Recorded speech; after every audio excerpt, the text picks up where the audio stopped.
Hola, queridos amigos, ¿cómo están ustedes? Muy buenos días. Pues hoy es viernes y todos los viernes nos toca, a nosotros nos gusta que nos toque y que nos toque con ustedes. No podría faltar en este programa mi querido amigo Sergio Abarca. ¿Cómo estás, Sergio? Muy bien, pues muy bien. Como todos los viernes aquí estamos pasando lista y con mucho gusto. Adelante. Bien, pues ahora nuestro mi querido doctor Carlos Burgoa, ojalá y que sus problemitas se resuelvan pronto para que esté con nosotros, ya se les extraña, ya nos debe muchas comidas porque el que falta paga la comida.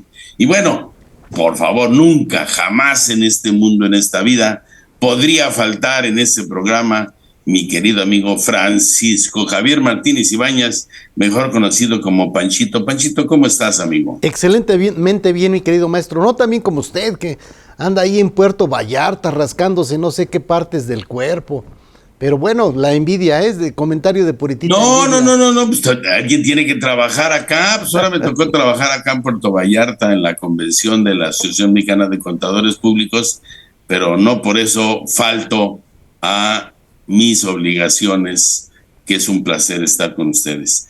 Pues hoy vamos a tratar un tema de los no deducibles, esos no deducibles que serían obviamente los del artículo 28, que serían los no deducibles, o sea, aquellos que aun reuniendo requisitos fiscales, pues no serán deducibles, salvo determinadas cantidades y determinados conceptos. Dígame usted, Pancho, ¿por cuál quiere que empecemos o cuál vamos a atacar? Fíjense que, por supuesto, cada no deducible podría ser todo un tiempo, ¿no? El análisis del no deducible en específico. Generalmente hay un gasto no deducible, dice la ley, no es no deducible, el fisco anda buscando que no lo hagamos deducible y nosotros, los contribuyentes, andamos buscando forma de brincarnos esas trancas. O sea, ¿cómo que es no deducible? Déjame buscarle por dónde y por ahí me meto y logro hacerlo deducibles. Y entonces, ese es un caso con el tema de los automóviles. Es algo que es repetitivo, mi querido maestro, mi querido Sergio, y lo encuentras en muchas empresas.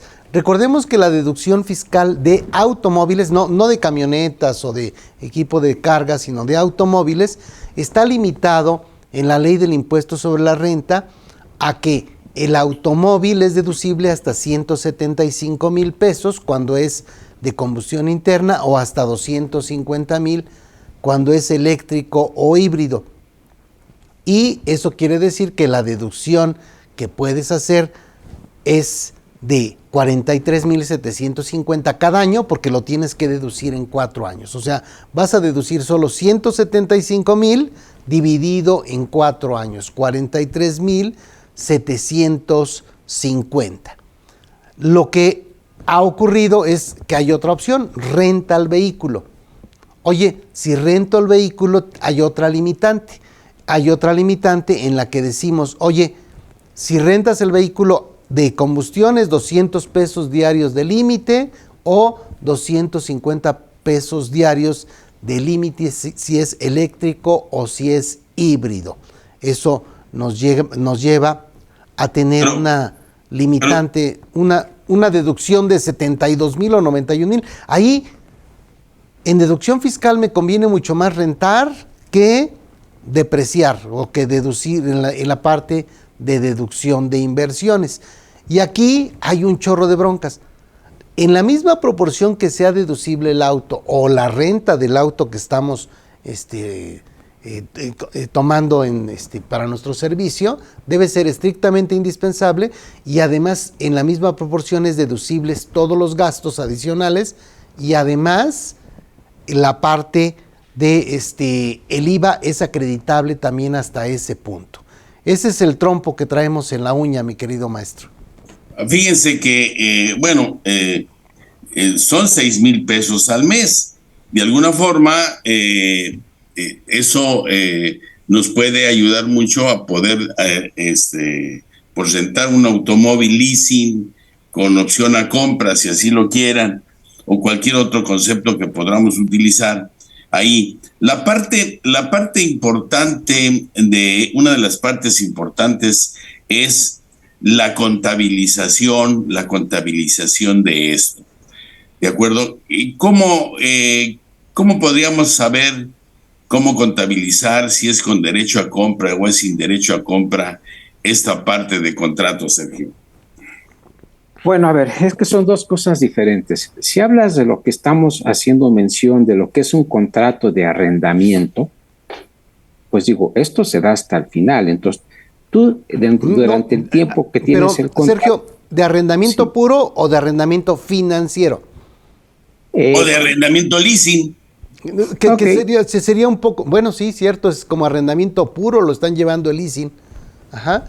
Pero básicamente tendríamos dos, el puro y el financiero, en el mundo fiscal. Si habláramos del financiero, pues lo que estarías tú haciendo es reconocer la compra del automóvil, el valor del automóvil, desde el inicio. Ok. Obviamente estarías considerando la adición del activo fijo con tu pasivo correspondiente. Para efectos prácticos, estarías haciendo la deducción normal, independientemente que no lo hayas pagado, como cualquier inversión, el monto original por la tasa y la actualización por los meses efectivamente utilizados, y es como lo estarías tú considerando. Los pagos que tú estarías haciendo, estarías acreditando el IVA en la parte que corresponda, según sea el caso, lo que estés pagando y de acuerdo con el documento, y ese sería el tratamiento que tú tendrías. Para efectos de lo que sería, en este caso, si es el puro arrendamiento, pues lo único que estarías registrando son las puras rentas que tú estarías pagando de acuerdo con los CFDI que te están dando, estarías acreditando el IVA, y se supone que si es por arrendamiento puro como tal, digo, aquí han hecho algunas mezclas cuando dices, bueno, es arrendamiento y al final posiblemente te dicen, oye, pues de lo que te renté, si quieres te lo puedo vender o lo puedes comprar bajo estas circunstancias. Es como lo estamos, se ha estado visualizando en este sentido, aunque realmente tendrías que hacer una corrida financiera con la implicación fiscal que tiene con los intereses y ver qué te conviene realmente en este sentido, aunque en términos generales, como lo comentaba Javier, podríamos decir que es más favorable la parte de renta en este sentido, Jesús. Claro, fíjate que aquí hay una cosa. Hace rato nombraste cómo lo contabilizas. Fíjate que tendríamos que separarlo en los tres. Si estamos hablando de arrendamiento puro, de arrendamiento leasing o arrendamiento financiero, porque el arrendamiento financiero yo creo que es diferente, porque tenemos 4 tipos diferentes de terminar ese contrato. Y que a lo mejor en el propio contrato dice que al final decidas qué vas a hacer. Porque independientemente del tipo de contrato que se tenga, cuando estamos hablando de ese arrendamiento financiero y probablemente el arrendamiento leasing, es obviamente el aplicar la deducción de inversiones como si fuera nuestro, porque así lo especifica la propia ley.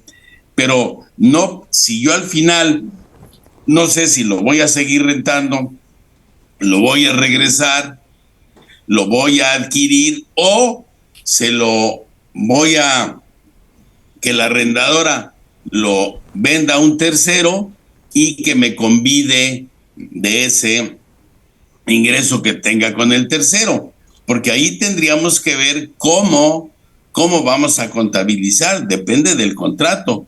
Pero si en el contrato decido al final, ¿cómo lo hago?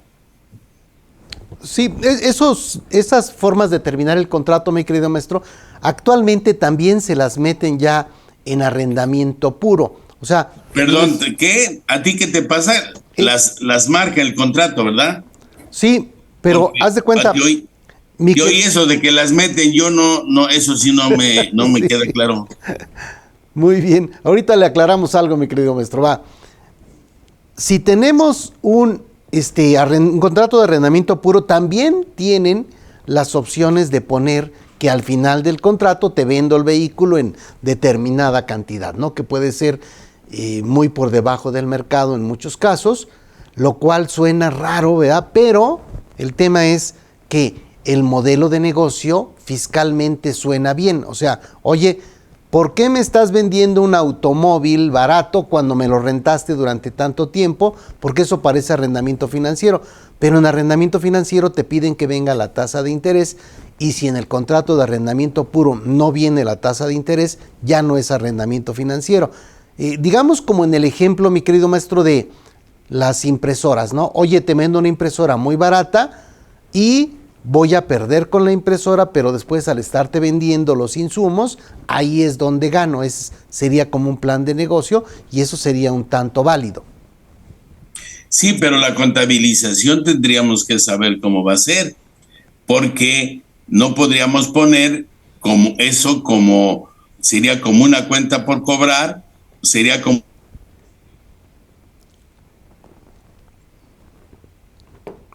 si ya sabemos, o sea, no sabemos todavía el total del precio, pero no sé si tendríamos que poner, Sergio, como un pago a cuenta.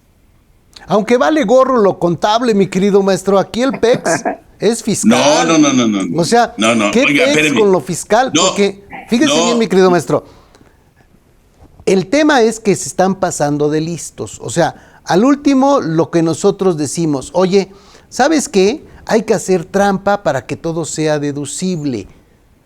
Y entonces las arrendadoras de autos te dicen, oye, te voy a rentar un automóvil, la renta es de 21,000 pesos y te voy a hacer una factura por la renta del automóvil de 6,000, otra por administración de flotilla de 6,000, otra de gastos administrativos de 9,000 y ya haces todo deducible. Eso sí es carnita. No, ¿cómo chingos voy a contabilizar eso? Hasta yo lo sé.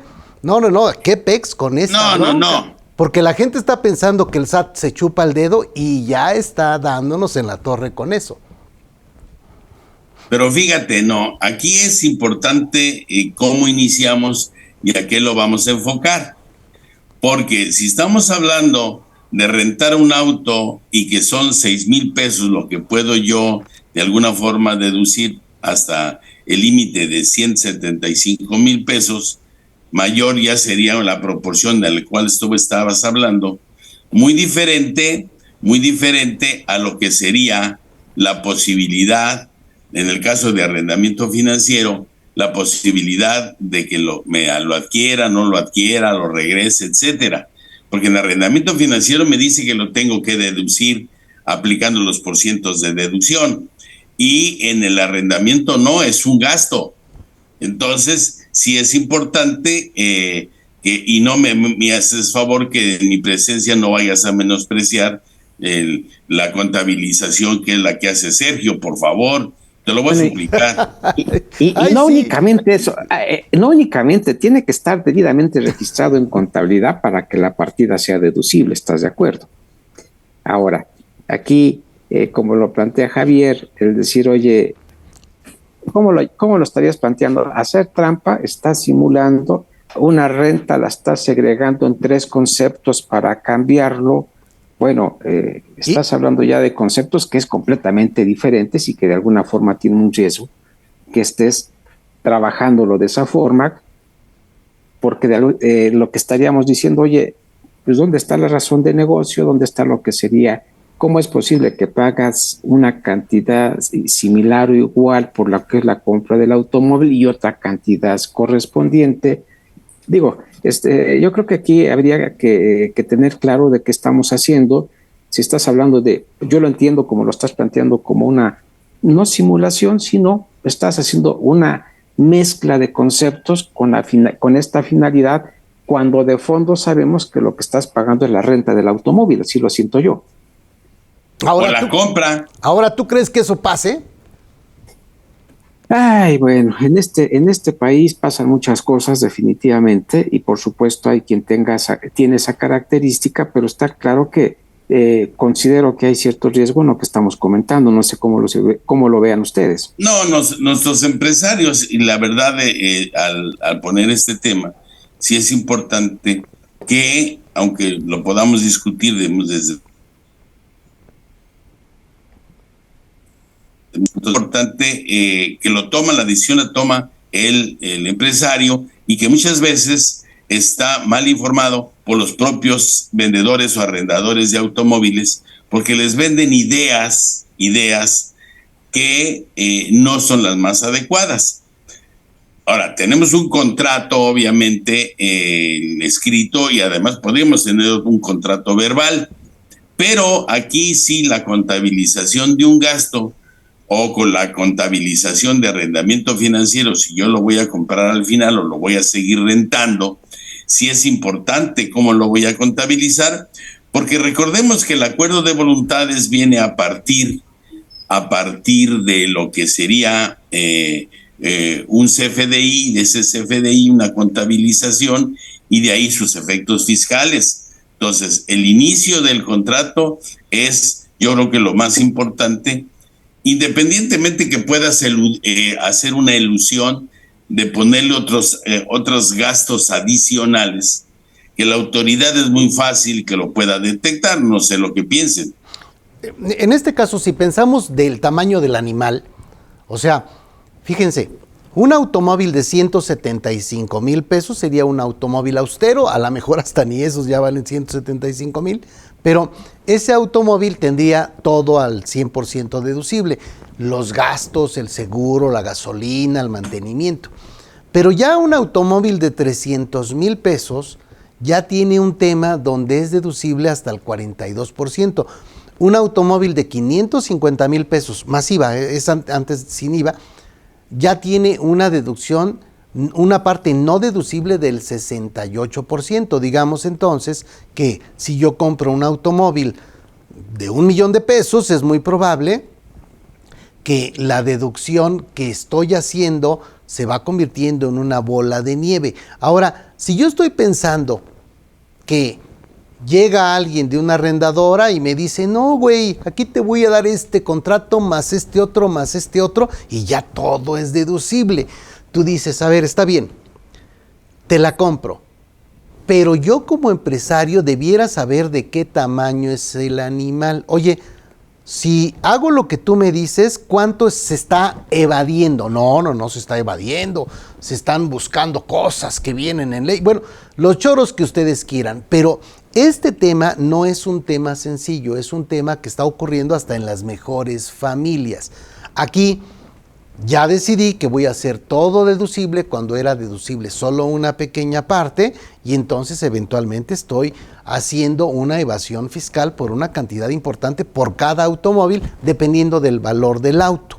Entonces, aquí este es un punto muy, muy relevante. Primero, hay una renta inferior a la de mercado. No manches, me estás rentando un auto en 6,000 pesos cuando vale 1,000,000, y me estás rentando un auto en 6,000 pesos cuando vale 200,000 pesos el auto. O sea, no hay un valor de mercado.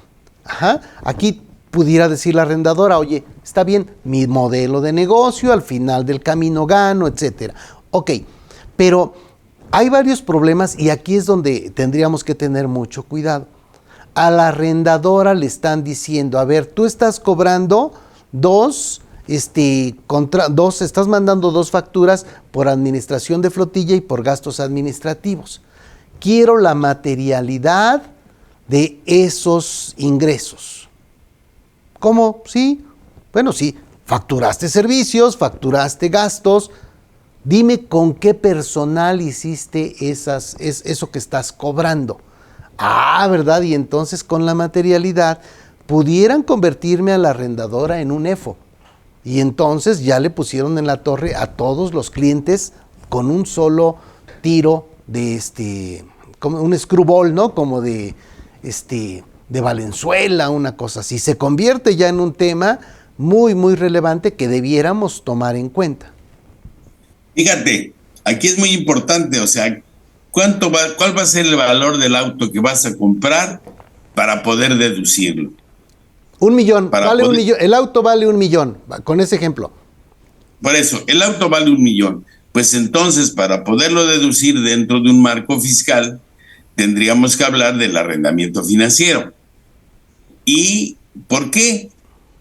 Para que utilicemos la cuarta opción de regresarlo a la arrendadora que vende el automóvil y que me participe un porcentaje de la cantidad que le den por la venta de ese automóvil. Por eso, pero de todas maneras, aunque sea en arrendamiento financiero, yo puedo deducir solo hasta 175,000 pesos. En este caso, si es 1,000,000, 175, podría deducir hasta el 17.5%. Los gastos y todo, o sea, de todos esos pagos que estoy haciendo.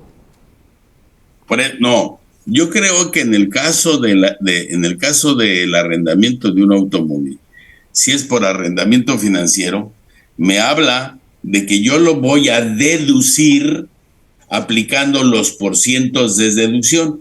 Sí. Aplicando al monto original de la inversión, como tú lo estás marcando, por ciento y por factor de actualización. Y también le aplico las limitantes en la deducción de las inversiones, ¿no? O sea, si hay una limitante de 175,000 o 250,000, también aplico esas limitantes. O sea, eso es lo que viene a complicar todo. Sería única y exclusivamente todos los gastos relacionados con ese automóvil, porque el propio contrato te dice que deberás deducir todo lo que pagaste por ese automóvil, y ahí entran inclusive los intereses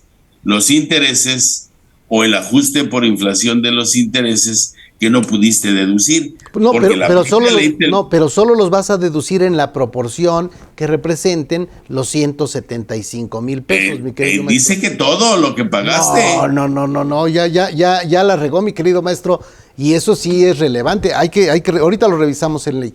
Vámonos a corte y regresamos. ¿Ya cumpliste con los puntos ante el IMSS? Esa es tu oportunidad. IMEFI te invita a que te inscribas y participes en su curso Obligaciones Materia de Seguridad Social.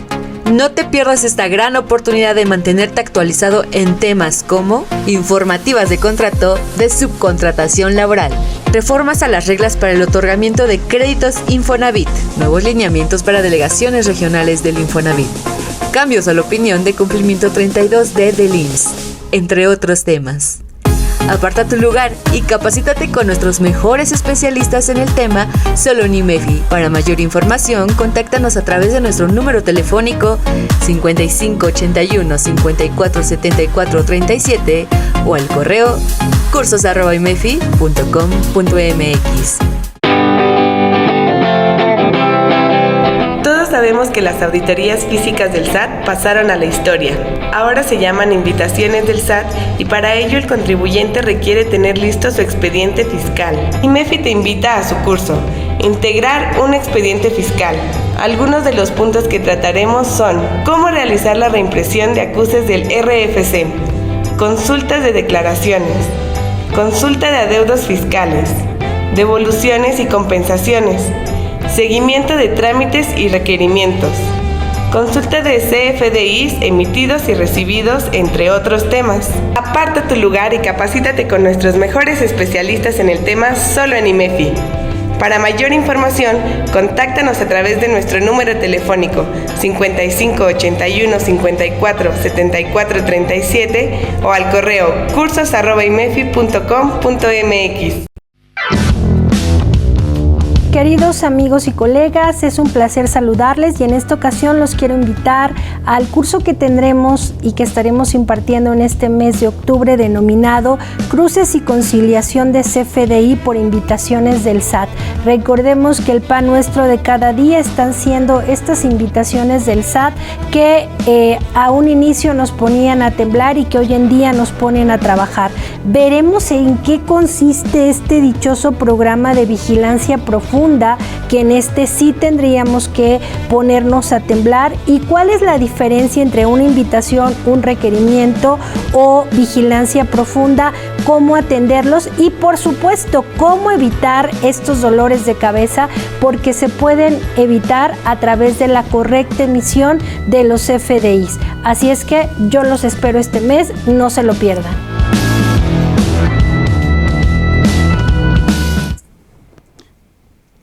Muy bien, pues ya nos quedamos aquí picados. ¿Qué dice esa fracción famosa, mi querido Sergio? Ok. Estás hablando del 28. Artículo 28 de renta.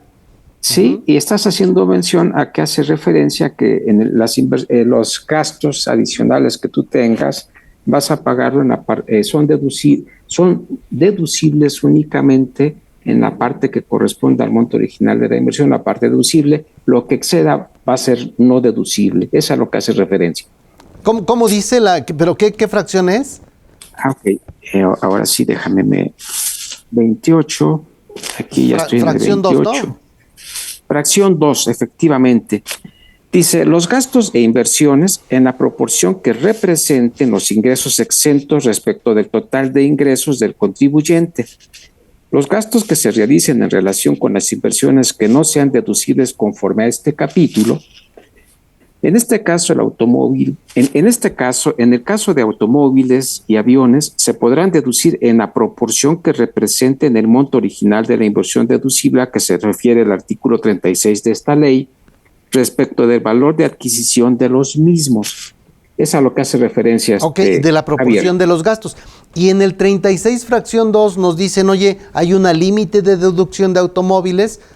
Primero deben ser gastos estrictamente indispensables, y ahí es donde nos dicen, oye, máximo 175,000 los automóviles de combustión y máximo 250,000 los eléctricos o híbridos. Entonces, aquí tendríamos que encontrar un lugar donde nos dijera que esta limitante del 36.2 no aplica en arrendamiento financiero, pero en el arrendamiento financiero es una forma de comprar que en el mundo fiscal se debe de considerar como si lo hubiéramos adquirido completamente, y vamos a llevárnoslo vía depreciación mensual.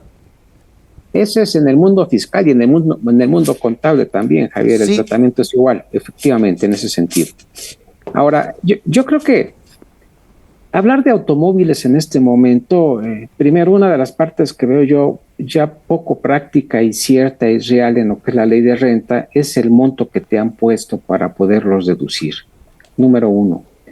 Número dos, la gran cantidad de requisitos que se tienen establecidos y las variantes que estamos comentando, pues vienen ya de bastante tiempo atrás y que de alguna forma la autoridad se dio cuenta que estaban metiéndole goles en forma distinta y que las ha tratado de cerrar.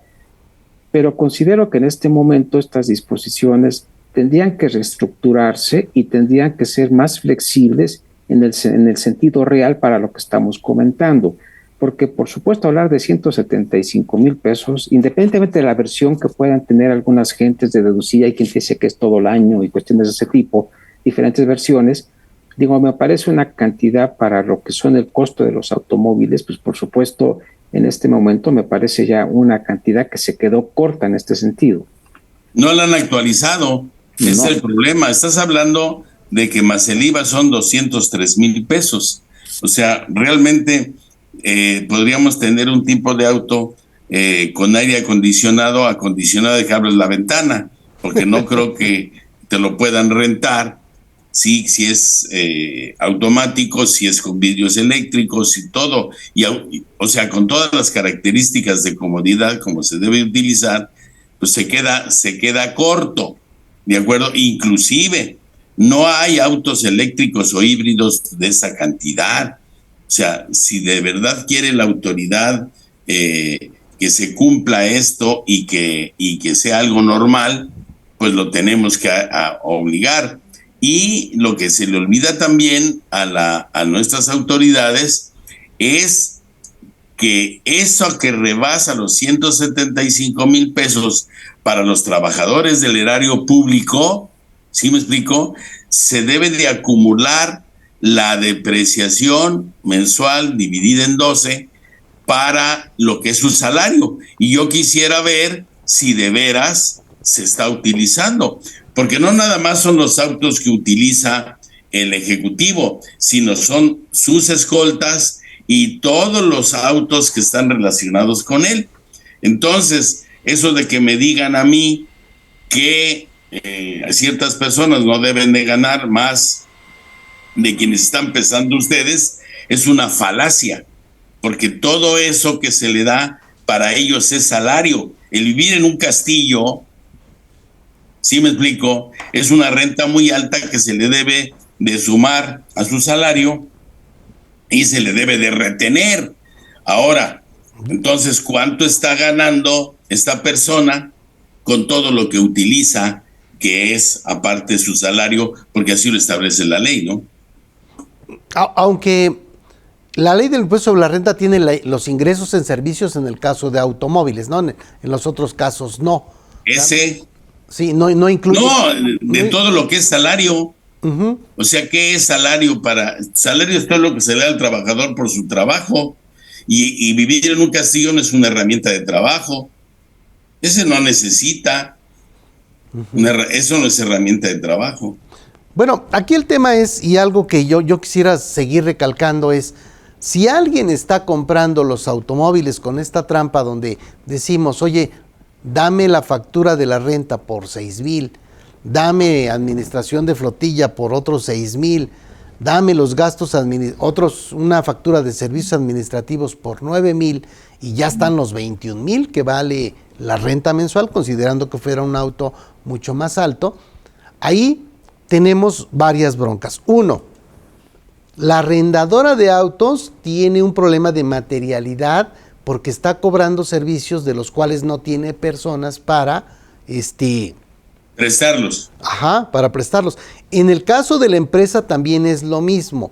Está rentando un automóvil a precio por debajo de mercado, lo cual diría el SAT, pues qué bueno que conseguiste un auto barato, pero para el hecho de decir, oye, te están facturando esta administración de flotilla, dice 6,000 pesos por una flotilla de 2 autos, dice, suena caro. Y los gastos administrativos, ¿qué gastos administrativos? Pues te emiten una factura mensual. Tú dices, oye, pues no se ve que esos 2 gastos sean proporcionales y entonces tendríamos el problema de que nos podrían hacer deducibles esas 2 facturas que tenemos ahí. El peor escenario es que llegaran con la arrendadora y la convirtieran en EFO, porque entonces no sería deducible ni la renta, ¿no? Hasta que demostráramos que realmente recibimos el servicio. Además hay otra parte más grave, aparte de eso, es que es un no deducible que de un automóvil que probablemente esté utilizando un socio, un accionista, y entonces se convierte en un dividendo ficto. ¿De acuerdo? O sea, porque se asimila a dividendo, los gastos no deducibles que beneficien a socios y accionistas. Entonces, estamos hablando de una retención del 10% y estamos hablando de que puede llegar esa acumulación a que pague el 35% de impuesto dentro de sus ingresos propios del accionista, ¿no? Sí, eso sería todavía un efecto más grave, porque el requisito para que sea deducible es que sea hasta 175,000 o 250,000 y que sea un gasto estrictamente indispensable. Oye, ¿es estrictamente indispensable tener 4 autos o camionetas de lujo en una empresa que tiene 2 empleados, etcétera? Pues no suena. O sea, tendríamos que revisar hasta qué punto se puede considerar como un gasto estrictamente indispensable, tener una razón de negocios para que se puedan hacer deducibles estos autos, y se va complicando, ¿no? Se va complicando todo este tipo de supuestos. Ahora, hay que tener en cuenta que para cualquier alternativa fiscal, debemos de nosotros como asesores contadores y también los empresarios, que eso se tiene que hacer, cualquier erogación, se tiene que hacer primero, pues avisar qué es lo que se va a hacer o cómo se va a hacer, después buscar el marco legal, contratos, facturas, pero lo más importante es lo que tú marcaste ahorita, Pancho, que es la lógica operativa de sus operaciones. Se salen de la lógica operativa y eso es lo que la autoridad inmediatamente se da cuenta, y entonces, pues, la forma preventiva, el marco legal y la lógica operativa para cualquier alternativa es algo que se debe de cuidar a fondo, ¿no? Así es. Ahora, mira, yo creo que hablar ahorita de no deducibles en materia de automóviles y Comentaban ustedes diferentes alternativas, arrendamiento financiero, que es un contrato muy particular, es una mezcla de un contrato de compraventa más un contrato de préstamo, si lo queremos ver así. La forma de adquirirlo financieramente tiene una aplicación. El arrendamiento financiero como tal, desde el punto de vista financiero y contable, es muy viable, es muy importante, porque lo que estás haciendo en esta parte es el flujo de efectivo. Ocupas una parte para la adquisición de los activos y la otra parte para lo que sería tu operación o descapitalizarte. Entonces, hablar de automóviles, creo que en este momento es un concepto que ya está muy recorrido en este sentido, donde de alguna forma, con el ánimo de, como lo comentaba Javier, de hacer más deducible y quitar estas restricciones, se han buscado diferentes modalidades que en ratos sí rayan un poco en lo que sería lo absurdo, y esa sería la parte que tendríamos que, o entiendo por el mensaje de Javier, decirle a quien nos está viendo, hay que tener cuidado por las implicaciones que tendría con los puntos que tú estabas comentando, Jesús, para efecto de lo que sería realmente el costo financiero de los no deducibles. Lo hemos comentado en más de una ocasión. Hemos dicho 10% de PTU, 30% de renta, más la parte que se estaría aplicado en lo que sería la cuenta de utilidad fiscal neta. Pues realmente habría que hacer una evaluación real, cuál es el beneficio y cuál es la contingencia en este sentido. Creo que esta parte es muy importante tenerla presente y que en muchas ocasiones no se menciona y no se concluye. No sé qué opinan ustedes en este sentido.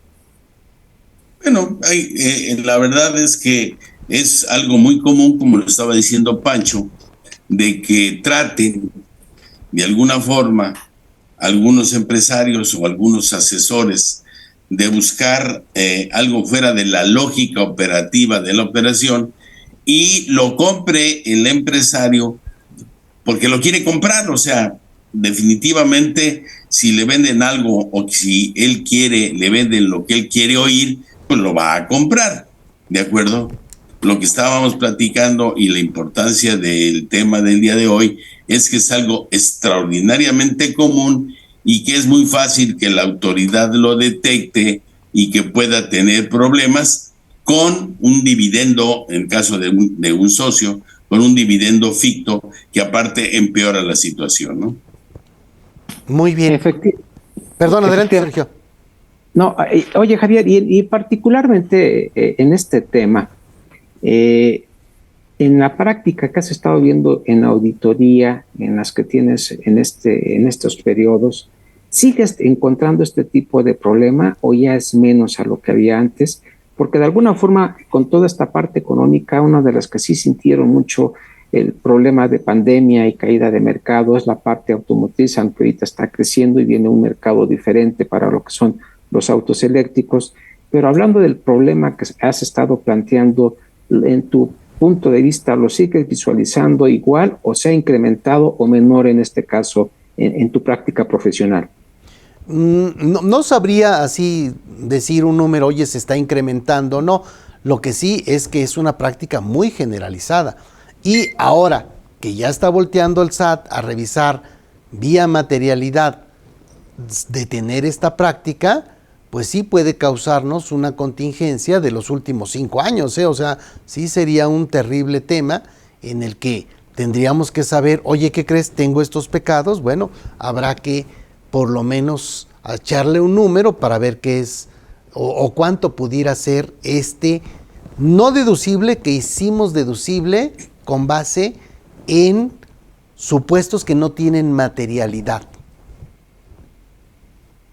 Sí, fíjate que es importante, como dije hace rato, el tema por cómo lo llevan a cabo los socios y accionistas, y que debemos de tener mucho cuidado en momento de revisarlo, en momento de verlo, pues obviamente decirle cuál es el riesgo que tiene y cuál es el valor de ese riesgo, porque el valor del riesgo es su tranquilidad, es la propia empresa, sí, que puede desbalancear, porque estás hablando de cantidades muy importantes, porque ¿qué sería? Un carro de no sé, normalito, 350,000 pesos, el doble.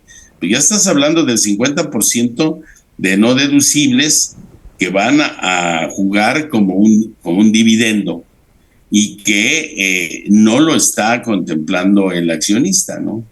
Entonces, sí debemos de tener mucho cuidado, como puede existir, y eso a lo mejor podríamos tocar cualquier otro, como los viáticos, que también es algo muy común. Y entonces aquí lo que vería yo que sería lo más fácil es que si se tiene el dinero, pues obviamente se le preste ese dinero al accionista, se convierte también en dividendo ficto y que lo dé y que lo otorgue en comodato a la empresa, y entonces ahí sí ya la empresa tendría que pagar todos los gastos necesarios de ese automóvil sin necesidad de tener un riesgo innecesario. Así es, muy bien, mi querido maestro, pues vamos por últimos comentarios. Pues usted, que es el que pone el tiro. Muchas gracias, mi querido maestro. Es importante que entendamos que los contratos de arrendamiento puro y contratos de arrendamiento financiero no tienen problema, esos son correctos, eventualmente pueden tener muchas ventajas, como lo decía mi querido maestro Sergio, en la forma de pagar, en la forma de manejar los flujos de efectivo. Aquí el tema se da con los automóviles en forma específica, porque estos tienen una limitante en la deducción. Lo que se pretende es que en la empresa tengamos solo autos muy austeros, ¿verdad? Hasta que cuesten hasta 175,000 pesos para que sean deducibles. Si nosotros decidimos tener carros más caros, entonces debiéramos saber que hay una parte no deducible, o debiéramos saber que si estamos actuando de manera rara hay un potencial problema que hasta se podría cuantificar. Oye, ¿qué crees? Que hiciste deducible algo que en esencia no era deducible por tal cantidad, y entonces el tamaño del sapo ya es cada vez más grande. Soy Javier Martínez y me encuentran en redes sociales como TaxDay PLD. Bien, Sergio. Gracias, Jesús. Bueno, únicamente decir, creo que pusimos y reflexionamos un poco en este tema, que no es nuevo, es añejo, ha dado de bastantes escritos, polémicas en las diferentes épocas que tenemos recientemente, los cambios que se han generado.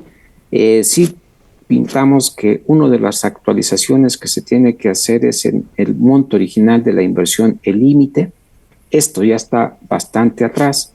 Creo que esta parte se debe de considerar, y uno de los puntos que debemos de observar y llegar en este momento, decíamos, se habla mucho del próximo año, de no modificaciones, de fiscalización.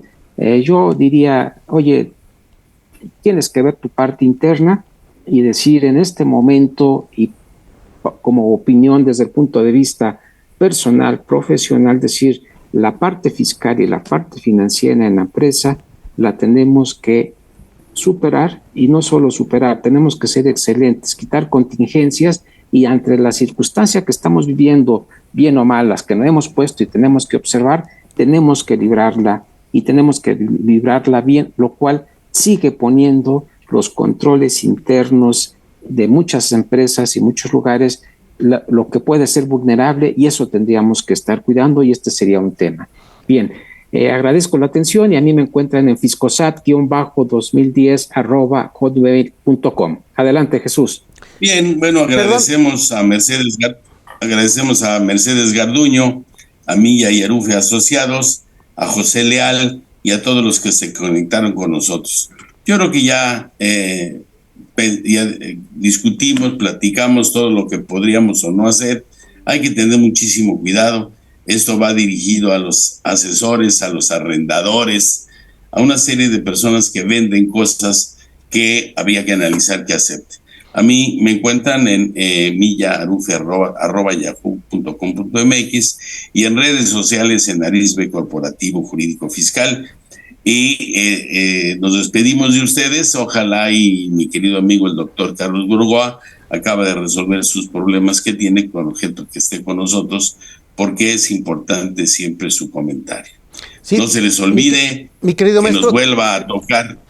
Sí, perdón. Dígame usted. Mi querido maestro, recuerden que tenemos el 1 de diciembre nuestro evento de las reformas fiscales laborales y los efectos que tenemos para el 2023, y entiendo que por Buen Fin si adquieren ese curso, que puede ser presencial o en línea, tienen en forma gratuita el curso de cierre fiscal, en donde vamos a ver este tipo de problemas. O sea, este es uno, pero hay varios problemas en los que dices, ay güey, puede que no vaya a entrar al reino de los cielos por evasor y ni cuenta que me doy. Entonces, sí valdrá la pena que aprovechen, y amigos, los que ya están, nos vemos el 1 de diciembre, y bueno, habrá quienes puedan aprovechar todavía para entrar a este evento. Bien, pues muchas gracias. No se les olvide, nos encantaría que nos volviera a tocar juntos el próximo viernes. Este es su programa Debate Fiscal. Nos vemos el próximo viernes.